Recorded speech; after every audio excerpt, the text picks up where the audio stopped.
পঞ্চগড়ের অধুনালুপ্ত গারাতি ছিটমহলের বাসিন্দা বিল্লাল হোসেন গায়ের যে পাকা রাস্তা ধরে হাঁটছেন সেই রাস্তাটি একসময় ছিল কাদামাখা পথ।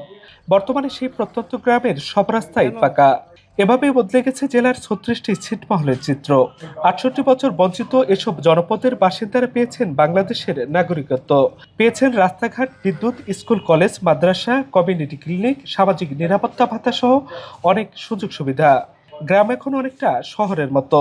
আমাদের এখানে জন্ম, আমাদের এই সুখে আছি আমরা। আমরা ভিটা ছেড়ে যাইনি আমরা।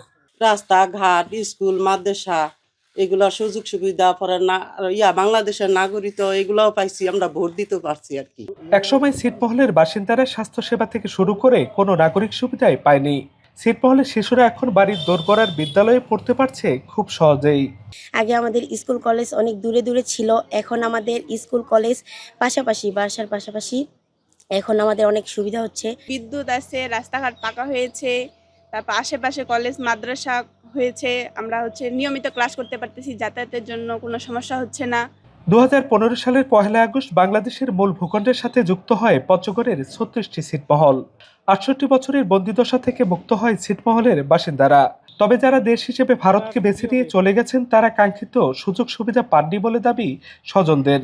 ভারতে চলে গেছিল, ওরা নাকি একটু অশান্তিতে আছে। আমাদের ছিটমহলের লোক যেগুলো ভারতে গেছে ওগুলো খুব অশান্তিতে আছে নাকি, যে আমরা শুনতে পেতেছি।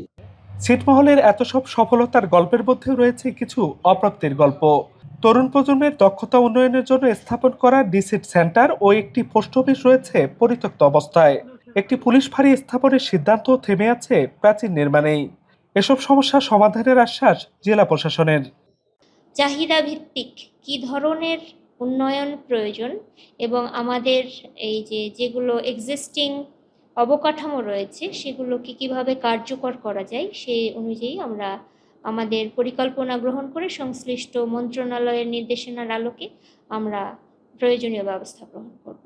একসময় যে ছিটমহল ছিল আতঙ্কের নাম, এখন তা সমৃদ্ধ জনপদ। পরিবর্তন এসেছে কৃষি অর্থনীতির। অদনুন্নত ছিটমহলের ছেলেমেয়েরা আলোর পথে এগিয়ে যাচ্ছে সমান তালে।